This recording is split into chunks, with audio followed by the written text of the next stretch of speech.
नमस्कार दोस्तों, स्वागत है आप सभी का हमारे YouTube चैनल पर। जैसा कि आप जानते हैं कि हमने आप सभी के लिए बेसिक क्लास चलाई थी, जिसमें हमारा टारगेट था कि ओनली 7 क्लासेस में आपको पूरी बेसिक कराएंगे। और अब हमारा टारगेट है कि क्लास वाइज मैं सभी बच्चों के चैप्टर वाइज सारे सिलेबस कंप्लीट कराऊँ, जिसमें हम सबसे पहले आज 6 क्लास के बच्चों के लिए मैं ये वीडियो लेकर आया हूँ, जिसमें मैं फर्स्ट चैप्टर साइंस का पहले ही करा चुका हूँ और ये साइंस का दूसरा चैप्टर आज मैं कराने जा रहा हूँ। जैसा कि आप जानते हैं कि मैंने फर्स्ट चैप्टर में चैलेंज दिया था कि सिर्फ 10 मिनट्स में पूरे चैप्टर को कंप्लीट करा दूंगा। वैसे ही चैप्टर 2 को मैं कराने वाला था, लेकिन मुझे ये पता चला कि ज़्यादा फास्ट होने से वीडियो बच्चों को कुछ परेशानी हो सकती है और ये चैप्टर भी बड़ा है, इसलिए मैंने इस चैप्टर को टारगेट के लिए नहीं, मतलब समझाने के लिए मैंने एक टारगेट की तरह लिया है कि आपको ये पूरा चैप्टर बिल्कुल अच्छे तरीके से समझ में आ जाना चाहिए। और मैं एकदम बेस्ट से बेस्ट तरीके से आपको समझाने की कोशिश करूँगा। टॉपिक वाइज पढ़ाऊँगा, टॉपिक बताऊँगा, आप किताब से मैच कर सकते हैं और वहाँ से जितने भी इंपॉर्टेंट चीज़ होंगे मैं एक साथ निकाल लूँगा और आपको ट्रिक से वो सारी चीज़ें समझा दूँगा। उसके बाद आपको इसके नोट्स बना लेने हैं जो मैं लिख रहा हूँ यहाँ पे। उसके बाद आपको 10 से 15 मिनट में आप रीडिंग करेंगे तो आपको इसका रिवीजन करने में मीन्स अगर 6 से 7 चैप्टर आपके अगर फर्स्ट टर्म में आ रहे हैं तो आप 60 से 70 मिनट में पूरा रिवीजन साइंस का कर सकेंगे। तो बिना किसी देरी के वीडियो को शुरू करते हैं। चैप्टर 2, जिसमें हम कंपोनेंट्स ऑफ फूड के बारे में पढ़ने जा रहे हैं। कंपोनेंट्स ऑफ फूड जो कि हमारा सेकंड चैप्टर है क्लास 6 का। इसमें जो सबसे पहला टॉपिक आता है वो आता है कि we know that the food items are made of the ingredients. हम जानते हैं कि फूड आइटम्स जो हैं वो इंग्रेडिएंट्स से बने हुए हैं, जो कि हमने फर्स्ट चैप्टर में ही पढ़ा था। जिन बच्चों ने फर्स्ट चैप्टर का वीडियो नहीं देखा वो देख लें कि फूड इंग्रेडिएंट्स से बने हुए होते हैं। फूड आइटम से बने होते हैं इंग्रेडिएंट्स। मीन्स मैं क्या कहना चाह रहा हूँ कि मान लीजिए कि मैंने एक फूड आइटम लिया, मान लीजिए मैंने दाल लिया या राइस लिया, तो वो जो फूड आइटम है वो किन चीज़ों से मिलकर बना हुआ है उसे हम क्या कहते हैं, इंग्रेडिएंट्स कहते हैं। जैसे अगर मैं दाल की बात करूं तो उसमें क्या होता है बच्चों, वाटर होता है, उसमें पल्सेस होते हैं, उसमें साल्ट होता है, उसमें टर्मरिक होता है। तो ये सब क्या है, ये जो फूड आइटम हमने लिया है दाल, उसमें जो ये सारी चीज़ें मिल के बनी हुई हैं उन्हें हम बोलते हैं इंग्रेडिएंट्स। अब चलते हैं इस चैप्टर पे आते हैं। अब इस चैप्टर में क्या पढ़ना है हमें पता है मील क्या होता है, जो हम खाना खाते हैं। हम खाना खाते हैं, अब उस खाने में हम सिर्फ ऐसा तो नहीं है कि एक ही फूड आइटम खाते हैं कि सिर्फ रोटी खा लेते हैं या फिर दाल खा लेते हैं या फिर चावल खा लेते हैं। तो ये सब क्या है, फूड आइटम्स है। तो एक ही चीज़ तो नहीं खाते, बहुत सारे फूड आइटम खाते हैं। जैसे कि मान लिया मैंने कि हमने दोपहर का नाश्ता मतलब लंच किया, तो उसमें हमने ब्रिंजल करी खाई। क्या खाई, ब्रिंजल करी खाई। अब ब्रिंजल करी खाई तो उसमें क्या क्या आइटम्स थे, उसमें जो मील था हमारा वो उसमें आइटम्स होते हैं और वो जो फूड आइटम्स थे वो इंग्रेडिएंट्स से बने थे, जो कि हमने पहले चैप्टर में पढ़ लिया था कि मील में मैंने लिया ब्रिंजल करी। आइटम क्या क्या है, चपाती है, दाल है और ब्रिंजल करी है, मतलब ब्रिंजल करी भी उसी में आ जाता है। उसके बाद आता है इंग्रेडिएंट्स। अब ये जो दाल है, अगर मैं सिर्फ एक दाल की बात करूँ, एक फूड आइटम उठा दिया मैंने दाल की, तो वो किन चीज़ों से बना हुआ है, पल्सेस से बना हुआ है, वाटर से बना हुआ है, साल्ट से बना है, टर्मेरिक से बना है, ऑयल से बना हुआ है। तो ये सब क्या है, इंग्रेडिएंट्स हैं। ये क्या है, फूड आइटम है। और जो हम खाना खा रहे हैं वो अलग है। हम खाना खा रहे हैं, हमारी थाली है, तो वो क्या है, हमारे लिए वो पूरा क्या है, सारी चीज़ें मिला के एक मील है। क्या है, मील है। और उसमें जो जो चीज़ें हैं, रोटी है, वहाँ पे सब्जी है, वहाँ पे मान लीजिए कोई और चीज़ है, तो वो सब क्या है, फूड आइटम्स हैं। और वो जो रोटी है वो किन चीज़ों से बना हुआ है, वो जो फूड आइटम है उसका इंग्रेडिएंट है। वो किन चीज़ों से बना हुआ है वो उसका क्या है, इंग्रेडिएंट है। अब समझ में आ गया होगा, meal, items and ingredients. Second point पे चलते हैं। जब 2.1 आप वहाँ पे देखेंगे, बुक में देखेंगे 2.1, तो उसमें हमें पढ़ना है न्यूट्रिएंट्स के बारे में। तो उसमें सबसे पहला टॉपिक आता है न्यूट्रिएंट्स क्या होते हैं। न्यूट्रिएंट्स क्या होते हैं, हमने पढ़ा है इंग्रेडिएंट पढ़े, ये सारे इंग्रेडिएंट हैं। इंग्रेडिएंट, तो इंग्रेडिएंट जो होते हैं वो क्या कंटेन करते हैं, हमें ये पढ़ना है कि जो इंग्रेडिएंट हमने पढ़ा था कि दाल इन चीज़ों से मिलकर बना हुआ होता है, पल्स से, वाटर से, साल्ट से, टर्मेरिक से। तो अगर हमसे ये पूछा जाए कि पल्स में क्या होता है, पल्स क्या कंटेन करता है, तो ingredients contain some components that, जो इंग्रेडिएंट्स हैं वो कुछ कंपोनेंट, उनमें कुछ कंपोनेंट होते हैं जो कि हमारे बॉडी के लिए क्या होते हैं, ज़रूरी होते हैं, उसी को हम क्या बोलते हैं, न्यूट्रिएंट्स कहते हैं। जो इंग्रेडिएंट हैं उनमें कुछ कंपोनेंट होते हैं जिसे हम क्या कहते हैं, न्यूट्रिएंट्स क्या बोलते हैं, क्या बोलते हैं, न्यूट्रिएंट्स बोलते हैं। अब जो न्यूट्रिएंट्स के एग्जांपल हैं, क्या न्यूट्रिएंट्स कौन कौन से होते हैं, तो सबसे ज़्यादा कार्बोहाइड्रेट, सबसे ज़्यादा क्या पाए जाते हैं, carbohydrate, protein, fat, vitamins and minerals. अगर हमसे पूछा जाए कि मेजर न्यूट्रिएंट्स कौन कौन से होते हैं, तो अगर हम बताएं कि जो हमारे इंग्रेडिएंट्स हैं उनमें मेजर न्यूट्रिएंट्स क्या क्या होते हैं, कार्बोहाइड्रेट होते हैं, प्रोटीन होते हैं, फैट होती है, विटामिन होती है और मिनरल्स होते हैं। और अगर हमें जानना हो उसके बारे में तो एडिशन में हम डाइटरी फाइबर्स और उनमें वाटर भी होता है, तो ये भी हमें नोट करके रखना है। अब चलते हैं आगे। अब एक नया टॉपिक आ जाएगा हमारा कि टेस्ट, हमें टेस्ट करना है। तो बहुत ही आसान है, जब आप बुक खोलेंगे तो उसमें आपको बहुत ही अगड़म बगड़म पूरा 2 से 3 पेज उसमें मिल जाएगा, लेकिन मैंने सिर्फ आपको 10 से 12 लाइनों में इसको पूरा करा देना है जैसे, और इससे ज़्यादा आपको आपको पूछा क्या जाएगा कि बताइए कि कार्बोहाइड्रेट का टेस्ट कैसे किया जाता है, प्रोटीन का टेस्ट कैसे किया जाता है, तो बस आपको वही लिखना है ना। तो मैं आपको पूरा जितना सरल से सरल भाषा में हो सकता है उतना मैं समझाने की कोशिश करूँगा।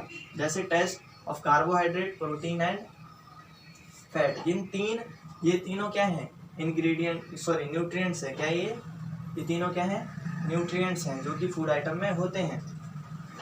तो सबसे पहले हम देख लेते हैं कार्बोहाइड्रेट का टेस्ट कैसे करते हैं। किसका, कार्बोहाइड्रेट का टेस्ट कैसे करते हैं। बहुत ही आसान है, सिर्फ दो स्टेप हैं इसके, सिर्फ क्या है, 2 स्टेप हैं और 2 से 3 नंबर में यह आ सकता है। जैसे the main carbohydrate present in our food, हमें पता है कि बहुत सारे जो हम फूड आइटम खाते हैं या फिर बहुत सारे प्रकार के क्या होते हैं, कार्बोहाइड्रेट्स होते हैं, बहुत सारे प्रकार के क्या होते हैं, कार्बोहाइड्रेट्स होते हैं। लेकिन हमें सिर्फ किसके बारे में पढ़ना है, जो कि खाने में हो, और खाने में ज़्यादातर हम स्टार्च और शुगर के रूप में कार्बोहाइड्रेट होते हैं। किन के फॉर्म में होते हैं, स्टार्च और शुगर के फॉर्म में होते हैं, स्टार्च और शुगर के फॉर्म में होते हैं। अब इन्हीं स्टार्च और शुगर का हम क्या पढ़ेंगे, टेस्ट पढ़ेंगे, क्योंकि ये भी क्या है, एक कार्बोहाइड्रेट ही है। तो कार्बोहाइड्रेट के टेस्ट के लिए हमें बस क्या करना है, फर्स्ट स्टेप हमें करना है कि take a small quantity of food item, जो हमारे घर में मील बना होगा उसमें से कोई सा भी एक फूड आइटम उठाया, उनमें से थोड़ा सा उसमें टुकड़ा उठाया या फिर क्वांटिटी उठाई, स्मॉल क्वांटिटी, और क्या करना है उसमें, उसे क्या करना है, हमें एक टेस्ट ट्यूब में डाल देना है। क्या करना है, टेस्ट ट्यूब में डाल देना है, और उसके ऊपर क्या करना है, हमें पुट करना है 2 से 3 ड्रॉप डाइल्यूट आयोडीन सॉल्यूशन। क्या करना है, ये सिर्फ हमें याद करना है पूरा कि पहले एक स्मॉल क्वांटिटी क्या ले ली हमने, फूड आइटम की ले ली, क्या कर ले ली, small quantity of food item, और उसके बाद पुट करना है उसमें 2 से 3 drop dilute iodine solution.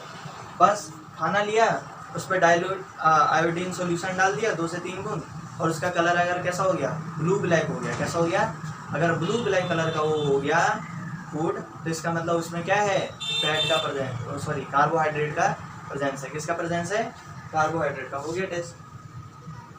Carbohydrate के टेस्ट में step 1 take the small quantity of food, and step 2 put 2 or 3 drops of iodine solution. If the colour is blue black, if the colour is, चलिएगा यहाँ पे observation क्या हुआ कि अगर इसका कलर चेंज हो गया ब्लू ब्लैक कलर में, तो ये क्या दिखाता है, प्रेजेंस ऑफ स्टार्च।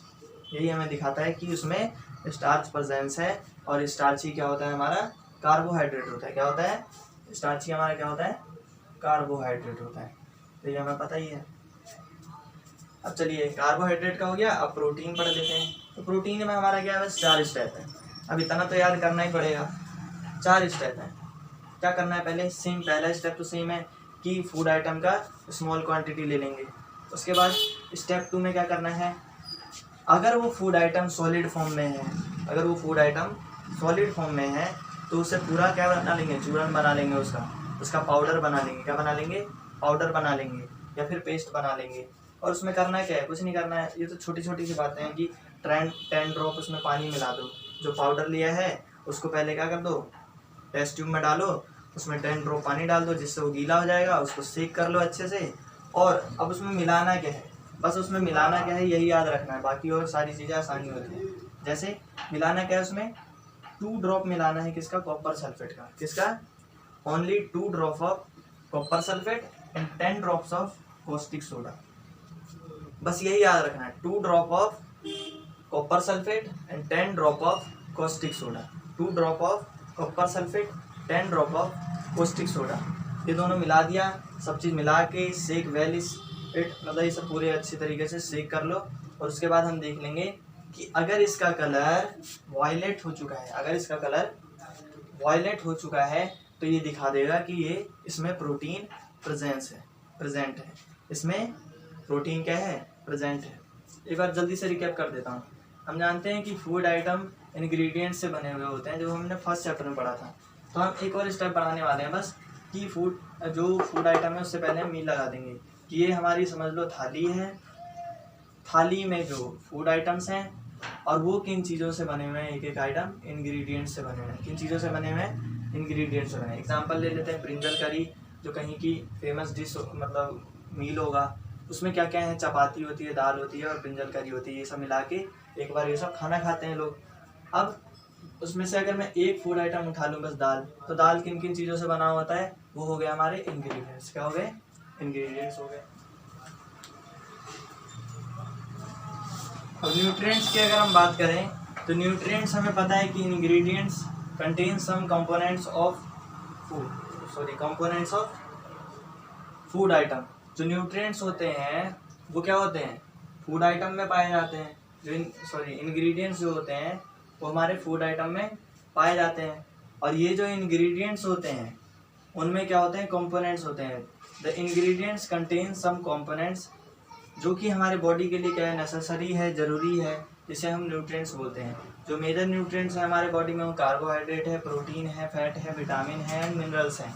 और इन एडिशन में डाइटरी फाइबर और वाटर को भी हम पढ़ते हैं। कार्बोहाइड्रेट की अगर हम टेस्ट की बात करें, टेस्ट पढ़ने वाले हैं तीनों की, तो कार्बोहाइड्रेट की टेस्ट की अगर हम बात करें तो क्या होता है कि पहले हमें क्या लेना है? एक फूड लेना है, फूड आइटम ले लेना है फर्स्ट स्टेप में, और उसमें 2 और 3 ड्रॉप क्या मिलाना है? डाइल्यूट आयोडीन सॉल्यूशन मिला देना है, बस खत्म। अगर उसका कलर क्या हो गया? ब्लू ब्लैक कलर हो गया तो स्टार्च की प्रेजेंस दिखा देगा। प्रोटीन की अगर हम बात करें तो 4 स्टेप्स हैं। पहला जो हमें फूड आइटम लेना है कोई सा, अगर वो सॉलिड है तो उसे क्या कर लो? पाउडर बना लो। और उसके बाद उसमें 10 ड्रॉप क्या मिला दो? वाटर मिला दो, जिससे उसे सेक कर लो, मतलब उसमें टेस्ट ट्यूब में डाल के इन सबको सेक कर लो।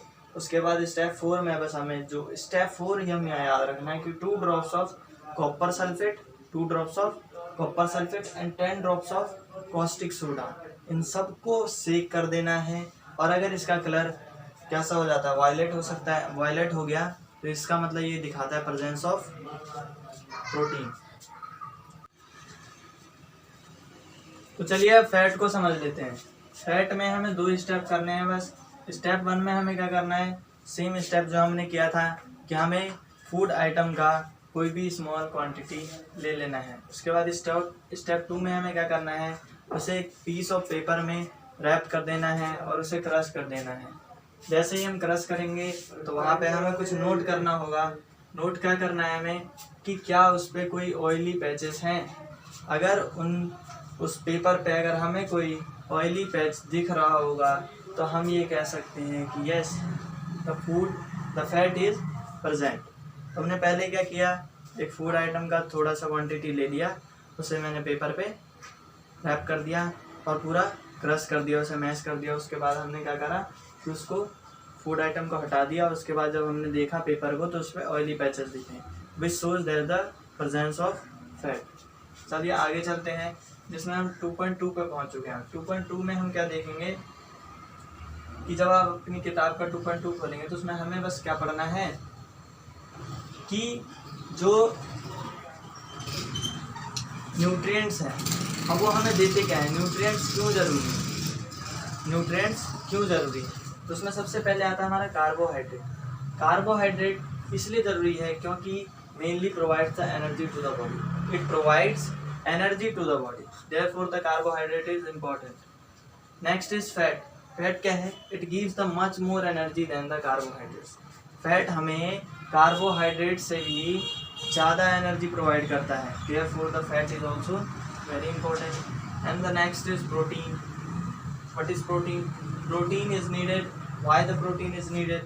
Needed for the growth, हमारी बॉडी की ग्रोथ के लिए, और रिपेयरिंग।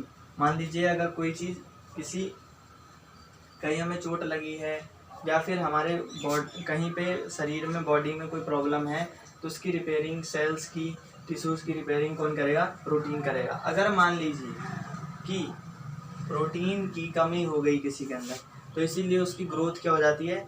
रुक जाती है और थिन, पतले वतले हो जाते हैं। नेक्स्ट है हमारा क्या कि हमें नोट ये करना है कि अगर पेपर में आ गया कि who is called the body building food, तो बॉडी बिल्डिंग फूड हम किसे बोलते हैं? प्रोटीन को बोलते हैं। क्या बोलते हैं? प्रोटीन को बोलते हैं। अब चलिए सबके एग्जांपल लेते हैं। कार्बोहाइड्रेट की अगर आपसे पूछा जाए कि एग्जांपल दीजिए, एग्जांपल जरूर याद रखिएगा क्योंकि एग्जांपल जरूर पूछा जाएगा। जैसे papaya, rice, mango and wheat, these are the example of carbohydrate। next is fat। Fat का हमें याद रखना है ऑयल की तरह, तो sunflower oil, coconut oil, mustard oil, ground nuts, these are also the examples of fat. और आप अपनी किताब में जब देखेंगे तो हमें आपको आसानी से ये चार्ट बना हुआ मिल जाएगा। उसका नेक्स्ट आता है प्रोटीन। प्रोटीन के अगर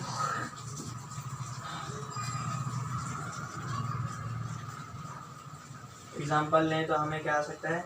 उसमें हम मिल्क लिख सकते हैं,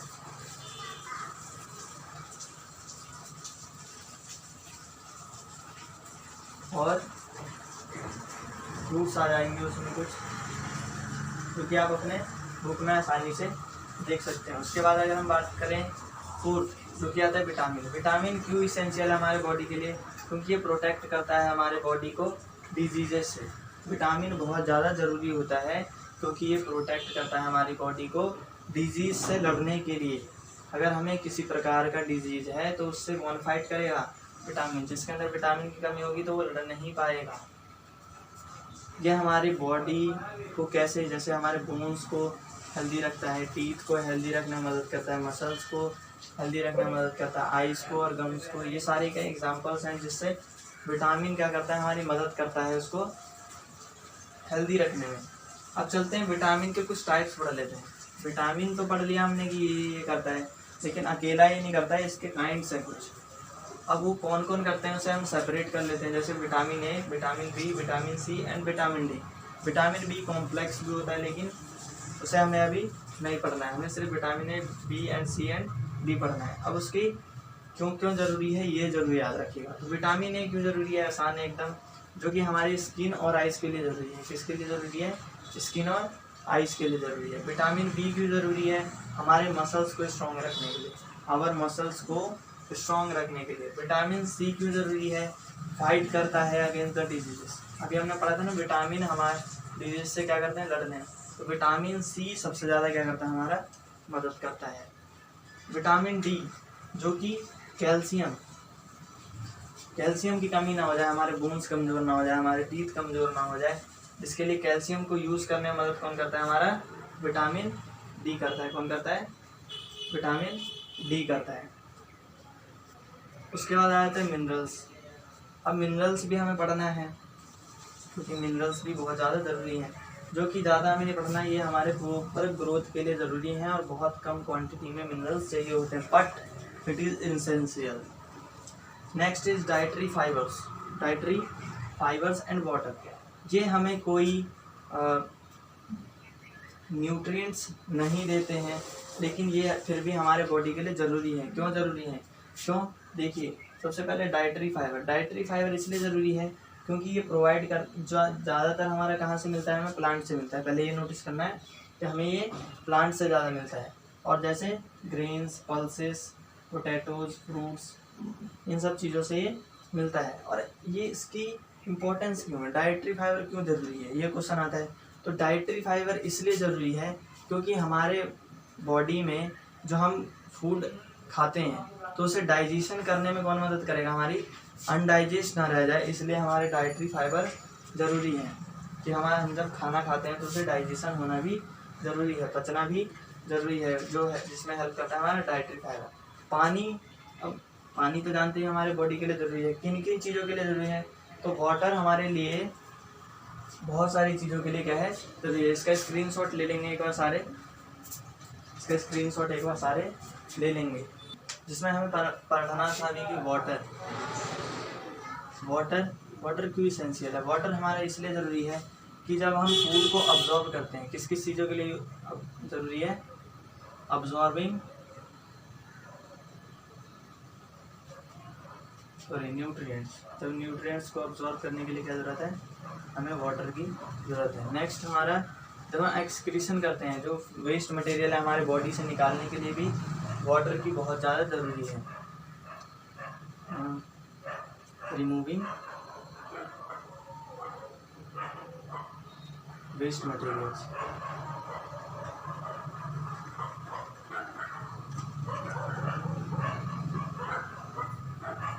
और भी ऐसे बहुत सारे हैं, लेकिन कोई भी दो आप याद कर लीजिएगा जिससे हमारा क्या होगा, आपको आसानी होगा। उसके बाद हमारा टॉपिक आ जाता है कि बैलेंस डाइट क्या होता है। बैलेंस नाम से ही पता चल रहा है कि बैलेंस डाइट क्या होता है। बैलेंस डाइट कुछ नहीं होता कि ऐसा डाइट जो कि हमें क्या रखे हर तरह से, जिससे हमें हर तरह के न्यूट्रिएंट्स मिल जाए, ऐसा डाइट जिससे हमें, इसलिए बोलते हैं ना कि हमें सब चीज़ खाना चाहिए।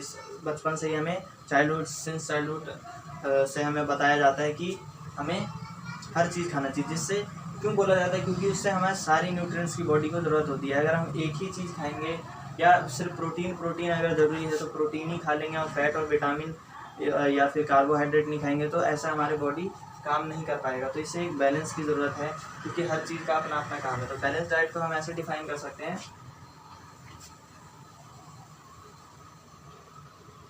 Food contains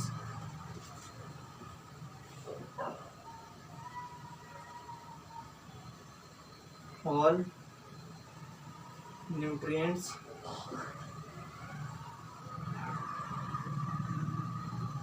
for proper growth of body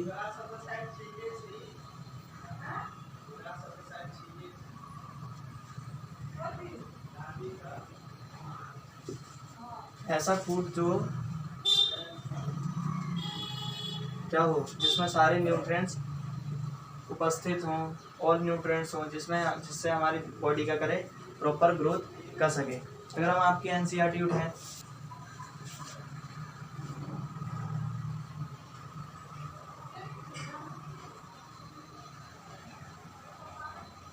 उसके बाद अगर हम नेक्स्ट पॉइंट पे जाएं, उसमें आता है हमारा ओबेसिटी क्या होता है। ये क्वेश्चन आ सकता है, क्या ओबेसिटी क्या होता है। ओबेसिटी हमें पता है कि मोटापा, क्या बोल सकते हैं, मोटापा क्या होता है।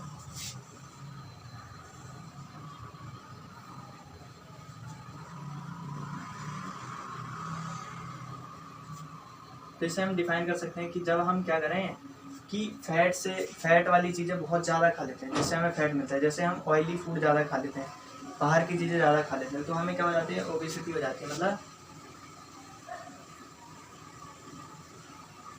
जब ऐसे कर सकते हैं, eating too much fat containing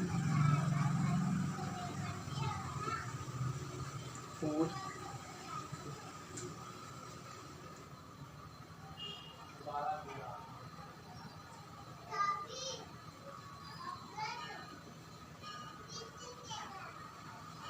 में रिजल्ट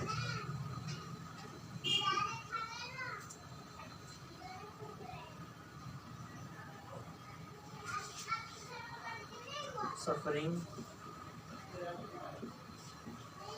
फ्रॉम ओबेसिटी। मतलब अगर हम eating too much fat products, मतलब फैट प्रोडक्ट्स, अगर हम फैट से जुड़ी हुई ज़्यादा प्रोडक्ट्स खा लेते हैं,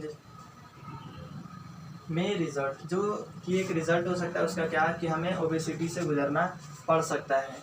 उसके बाद आ जाता है हमारा डिफिशियंसी डिजीजेस। क्या आ जाता है नेक्स्ट 2.4 हमारा क्या आ जाता है, डिफिशियंसी डिजीजेस। डिफिशियंसी मतलब क्या होता है, डिफिशियंसी मतलब होता है कमी, डिफिशियंसी मतलब कमी, और डिफिशियंसी डिजीज होता है किसी चीज़ से कमी होकर हमें डिजीज हो जाना, और वो चीज़ क्या होगी, न्यूट्रिएंट्स। सीधी सी बात है कि न्यूट्रिएंट्स पढ़ रहे हैं तो न्यूट्रिएंट्स की कमी से जो डिजीजेस हो जाएंगी, मान लीजिए विटामिन की कमी होगी या प्रोटीन की कमी होगी, तो हमें डिजीजेस होना ही है। और अगर हम बैलेंस डाइट नहीं खा रहे हैं, हमें सारे न्यूट्रिएंट्स नहीं मिल रहे हैं, तो हमें उसके वजह से डिजीज से गुजरना पड़ सकता है। तो सबसे पहला टॉपिक आएगा हमारा, मैं एक भी चीज़ छोड़ नहीं रहा हूँ, डिफिशियंसी। तो इससे बाहर आपका कुछ नहीं आएगा, इसकी गारंटी है कि इससे बाहर आपको कोई भी क्वेश्चन नहीं पूछा जाएगा। कुछ ही ऐसे क्वेश्चन होंगे जिसके लिए आपको एक्सरसाइज भी कर लेना है। एक्सरसाइज में आपको ये जिसने कर लिया है, एक भी क्वेश्चन ऐसा नहीं होगा जो ये ना कर सके। एनसीईआरटी को भी एक बार ज़रूर पढ़ लें, क्योंकि अगर पूरे 100 में 100 चाहिए तो हमें एनसीईआरटी को भी एक बार देखना होगा। और मैंने जो आपको पढ़ा दिया उसके बाद आपको आसानी से एनसीईआरटी समझ में आ जाएगा। डिफिशियंसी डिजीजेस क्या होती है, बहुत ही आसान है।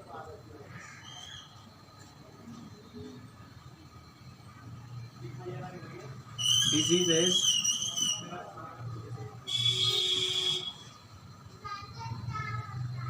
occurring due to lack of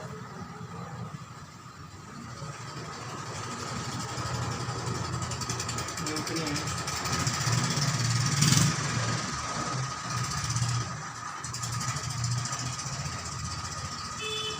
over a long period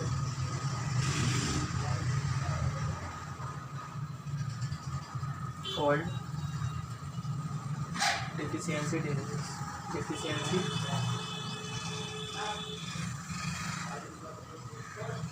diseases क्या समझे, कि ऐसे डिजीज जो कि कमी से हो, लैक मतलब कमी से हो न्यूट्रिएंट्स के। क्यों, क्योंकि अब ये तो है नहीं कि आज कमी होगी तो आज ही डिजीज हो जाएगा। लॉन्ग पीरियड के लिए क्या हो, लॉन्ग पीरियड के लिए हो। तो diseases occurring due to the lack of nutrients over a long period, लंबे समय के लिए अगर आपको किसी न्यूट्रिएंट्स की डिफिशियंसी हो गई तो आपको डिजीज हो सकता है, और वो डिजीज क्या कहलाता है, डिफिशियंसी डिजीज कहलाता है। उसके बाद जो हमारा नेक्स्ट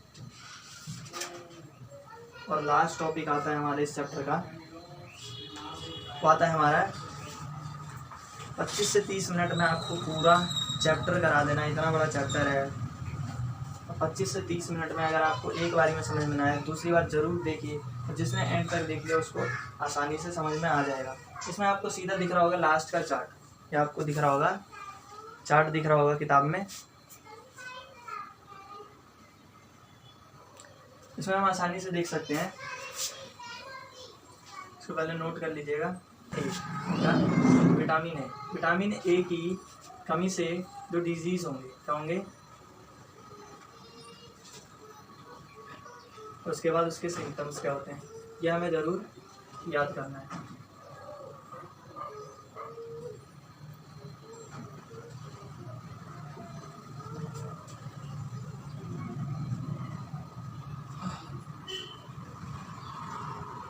सिम्टम्स क्या होते हैं, विटामिन ए की कमी से क्या हो सकता है, हमारा लॉस ऑफ विजन हो सकता है। क्या हो सकता है, हमें पता है कि विटामिन ए आंखों के लिए ज़रूरी है, तो अगर विटामिन ए की कमी होगी तो आँखों की क्या हो सकती है, हमारी ज्योति जा सकती है, या आँखें कमज़ोर हो सकती हैं। उसके बाद आता है विटामिन बी। विटामिन बी में क्या होता है, विटामिन बी की कमी से हमें बेरी नाम की क्या हो सकती है, बीमारी हो सकती है। क्या हो सकती है, बेरी। विटामिन सी की अगर हम बात करें तो हमारा स्कर्वी हो सकता है। क्या हो सकता है, स्कर्वी। विटामिन डी की अगर हम बात करें तो रिकेट्स। विटामिन ई की अगर तीन परिणाम, कैल्शियम, बोन कमज़ोर हो सकता है, या फिर टीथ कमज़ोर हो सकता है। ठीक है, उसके बाद आता है आयोडीन। And iron. आयोडीन की कमी से हमें ग्योटर हो सकता है और आयरन की कमी से एनीमिया हो सकता है। सिम्टम्स क्या होंगे इसके? विटामिन ए के मैंने बता दिया कि आँख की कमजोरी हो सकती है, जिसमें हमें आँख से जुड़ी हुई प्रॉब्लम्स मिलेगी, पुअर विजन मिलेगा, लॉस ऑफ विजन मिल सकता है। या विटामिन बी की कमी से मसल्स हमारी क्या हो सकती हैं? वीक हो सकती है। क्या हो सकती हैं? Week muscles. विटामिन सी की कमी से हमने पढ़ा था कि ये डिजीज़ से लड़ता है, तो डिजीज़ से लड़ने की क्षमता क्या हो जाएगी? हमारी कम हो जाएगी, है ना। विटामिन डी हमें पता है कि बोन्स के लिए जरूरत है, बोन्स और टीथ हमारी क्या हो जाएगी? कमज़ोर हो जाएगी। वैसे ही कैल्शियम भी, विटामिन डी ही हेल्प करता है हमारा कैल्शियम को यूज़ करने के लिए बॉडी में। आयोडीन जो है ग्योटर हो जाता है, जिससे हमारे जो गर्दन की जो ग्लैंड होती है उसमें प्रॉब्लम हो सकती है, फूला हुआ ये दिख सकता है, जिसमें हमें दिख जाएगा। आयोडीन की कमी होगी तो हमारे गर्दन से जुड़ी हुई प्रॉब्लम्स हो सकती है। मेंटल डिसेबिलिटी हो सकती है आयोडीन की कमी से चिल्ड्रंस को। और एनीमिया हो सकता है हमारा आयरन की कमी से, मतलब हमें वीकनेस हो सकती है, कमजोरी हो सकती है। तो this is the end of this chapter. और बहुत आसान सा चैप्टर था, कोई बड़ा चैप्टर नहीं था। मैंने स्टेप बाय स्टेप आपको एक एक पॉइंट करा दिया है, एक भी क्वेश्चन अब छूटा नहीं है। आप एक्सरसाइज उठा के देखिए, उसमें आपको सारी चीज़ें समझ में आ जाएंगी, सारी चीज़ें आपको इसमें मिल जाएंगी जो मैंने आपको नोट्स बनवा दिया है। और अब आसानी से आप इस चैप्टर को कर सकेंगे। अगर आपको ये वीडियो पसंद आए तो ज़रूर इसे शेयर कीजिए और अपने दोस्तों तक ज़रूर शेयर कीजिए, लाइक कीजिए, सब्सक्राइब कीजिए। एंड जैसे कि आप जानते हैं कि ये मेरी शुरुआत है, तो प्लीज़ आई नीड सपोर्ट। आप सभी की मुझे क्या सपोर्ट की ज़रूरत है। और मैं जानता हूँ कि स्टूडेंट्स समझेंगे कि जो मेरा हार्डवर्क है वो आप देख ही रहे हैं, जो मेहनत है वो देख रहे हैं आप, कि कितना लिखना या वीडियो बनाना, एडिटिंग करना, ये सब प्रॉब्लम्स होती हैं। और फिर हम भी चाहते हैं कि बच्चों को पसंद आए, और पसंद आने के लिए हम अपनी पूरी कोशिश करते हैं। अब आप देखिए कि अगर आपको ये वीडियो पसंद आ रहा है तो ज़रूर इसे शेयर कीजिए, लाइक कीजिए और सब्सक्राइब कीजिए।